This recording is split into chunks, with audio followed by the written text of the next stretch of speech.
Bienvenue dans cette nouvelle édition du QG Week-end au sommaire de l'actualité. C'était une promesse de campagne. Le président ivoirien Alassane Ouattara souhaite un référendum constitutionnel. Le scrutin devrait se tenir au courant de l'année 2016. L'économie sénégalaise est dans une bonne phase. Le président Macky Sall salue les performances économiques réalisées en 2015. Le président Roch-Marc Christian Kaboré, le chef de l'État du Burkina Faso, affirme que les relations de coopération avec la Côte d'Ivoire sont au beau fixe. C'était lors d'une interview exclusive sur Africa 24. Je vous le disais en titre, le président ivoirien Alassane Ouattara s'est adressé à ses concitoyens à l'occasion de la nouvelle année. Il évoque notamment un référendum constitutionnel qui devrait avoir lieu en 2016. Objectif, renforcer les institutions. Les points clés portent notamment sur l'article 35 qui exclut les candidats dont les deux parents ne sont pas ivoiriens ou encore sur les critères et les restrictions d'âge pour les candidats à la présidentielle. Je vous propose d'écouter le président Alassane Ouattara. La mise en place d'institutions fortes et crédibles me paraît essentielle. À ce titre, 2016 constituera une année importante pour le renforcement de nos institutions et pour la consolidation de nos avancées démocratiques. Notre pays doit se doter d'une nouvelle constitution qui tire les leçons de notre histoire, tout en tenant compte de notre vision pour notre pays. L'avis du peuple, votre avis, sera donc sollicité à travers un référendum afin d'extirper de notre Constitution actuelle les articles confligènes. Cette réforme vise également à adapter notre Constitution à l'évolution de notre société et à assurer une plus grande cohérence au niveau de nos institutions. En plus du référendum sur la nouvelle Constitution, une autre consultation nous attend en 2016. Vous serez appelés à renouveler le mandat actuel de notre Assemblée nationale, qui arrive à expiration en fin 2016. Vous serez donc sollicités pour les prochaines élections législatives avant la fin de cette année.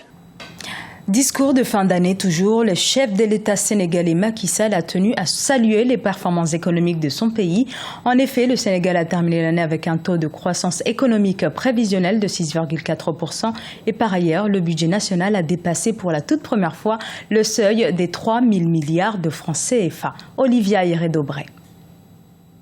Un bilan satisfaisant pour l'économie sénégalaise selon le président Macky Sall.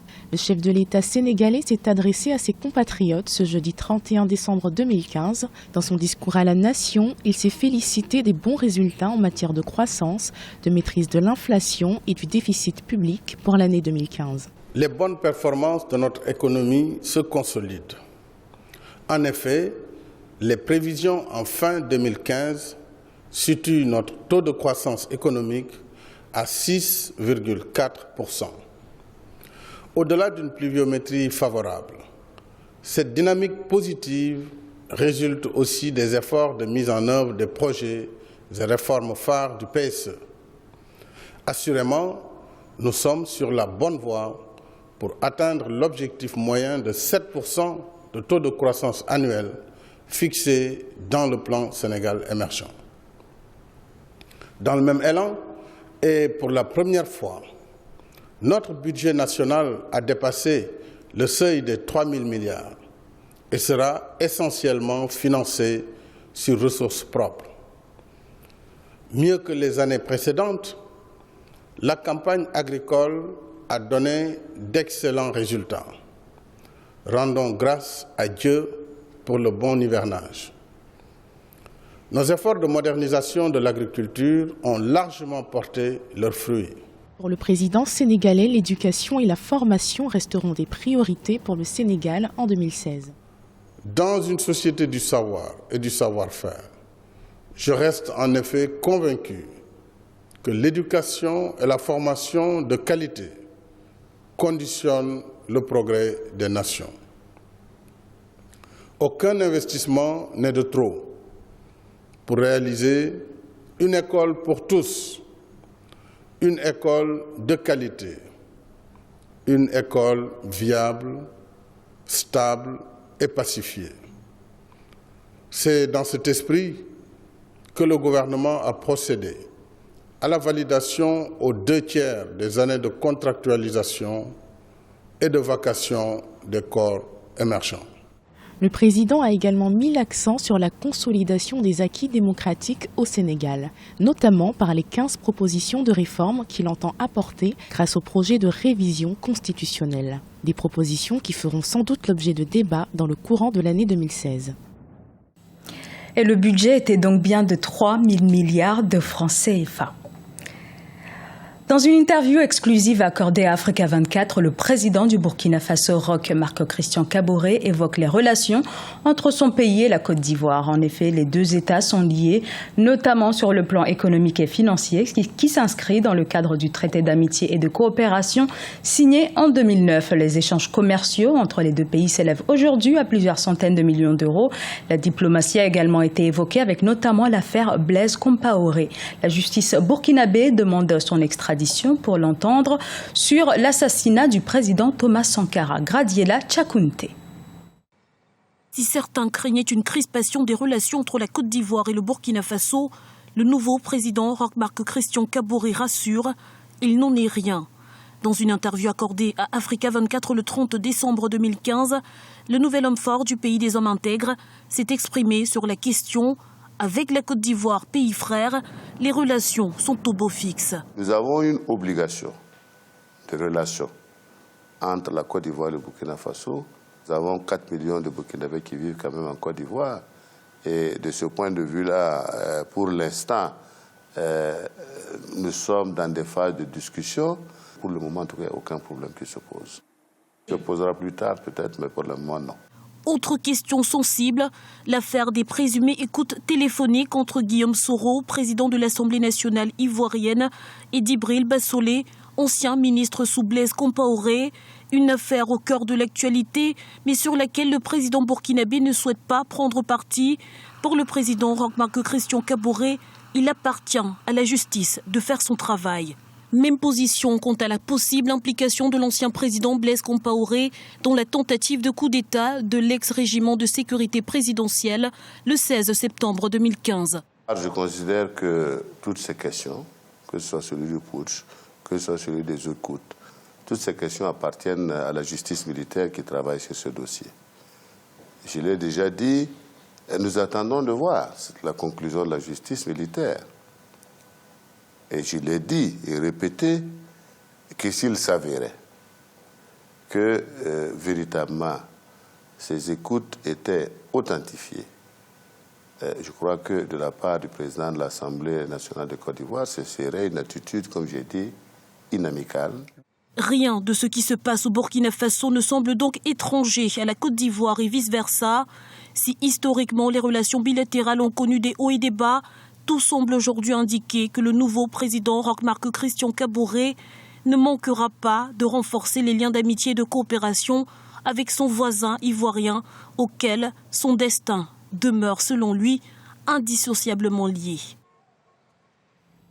L'interview du président Roch Marc Christian Kaboré, accordée en exclusivité à Africa 24 au lendemain de son investiture, est à suivre sur notre antenne ce dimanche 3 janvier. 10 sports pour terminer. Au Cap-Vert, les requins bleus, l'équipe nationale de football, connaît un succès fulgurant depuis quelques années. Depuis 2003, ils ont enchaîné des victoires. L'équipe est parmi les 5 premières du continent. L'équipe de football a d'ailleurs été qualifiée à la Coupe d'Afrique des Nations en 2013. Comment expliquer cette ascension? Les explications d'Idlette Mirabel Bissou. Le football capverdien connaît un essor sur le continent depuis quelques années. La sélection nationale de football est créée en 1979. L'équipe nationale dispute la première rencontre de son histoire en 1978 face à l'Angola et perd le match sur un score d'1-0.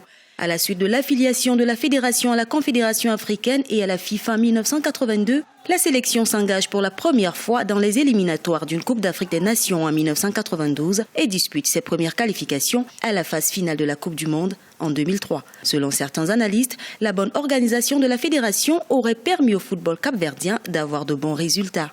ce qui milite en faveur de ce football-là et ce qui fait que le football-là est de plus en plus visible, c'est tout simplement l'organisation, c'est les infrastructures, c'est un peu la stabilité, le sérieux qui est mis au niveau de l'organisation du football dans ce pays. En Afrique du Sud, en 2013, à la Coupe d'Afrique, à la phase finale de la Coupe d'Afrique des Nations, avec quand même des résultats très probants, une équipe du Cap-Vert qui a éliminé, on se rappelle, le Cameroun d'abord pour aller à la phase finale, et dans son groupe, le Cap-Vert s'est imposé quand même à certains pays comme le Maroc, comme l'Angola, pour se qualifier pour les quarts de finale. Ce n'est pas rien. Les requins bleus, comme on les appelle, se sont qualifiés à la phase finale de la Coupe d'Afrique des Nations en 2013 pour la toute première fois de l'histoire. La plus large victoire de la sélection était le 29 mars 2009 face à la Guinée équatoriale, 5-0.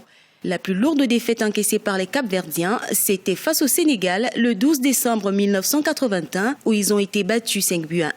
Lorsque vous prenez la sélection nationale, il y a des joueurs qui ont eu quand même la chance de s'expatrier et qui sont allés du côté de l'Europe, vous les voyez un peu en France et même dans certains pays africains, notamment au Sénégal, et qui ont pu quand même, se taper une bonne dose d'expérience et revenir chaque fois en sélection pour défendre un peu les couleurs nationales. J'en veux pour preuve un certain Tavarel qu'on a connu un peu avec l'équipe nationale, également certain Mendes, Platini et Nando le plus capé d'ailleurs de cette équipe, le plus ancien de cette équipe des requins bleus. En termes d'infrastructures, le pays dispose de 3 stades de 8 000, 5 000 et 15 000 places. Le stade de Praia a bénéficié en 2006 de l'une des premières pelouses synthétiques du continent. En ce qui concerne les réalisations, le pays est vainqueur de la Coupe Amilcar Cabral en 2000 avec 15 participations. Lors de sa deuxième participation aux Jeux lusophones en 2009, le Cap-Vert a été sacré champion de la compétition. Car finaliste lors de la Coupe d'Afrique des Nations en 2013, les requins bleus n'ont néanmoins jamais franchi le premier tour de la Coupe du monde de football. Les Cap-Verdiens ont terminé l'année 2015 au 39e rang mondial et au 4e rang sur le continent. Ce journal a été réalisé par l'ensemble de la rédaction. Nous vous remercions pour votre fidélité. Dans un instant, une nouvelle édition de l'actualité sur Africa 24.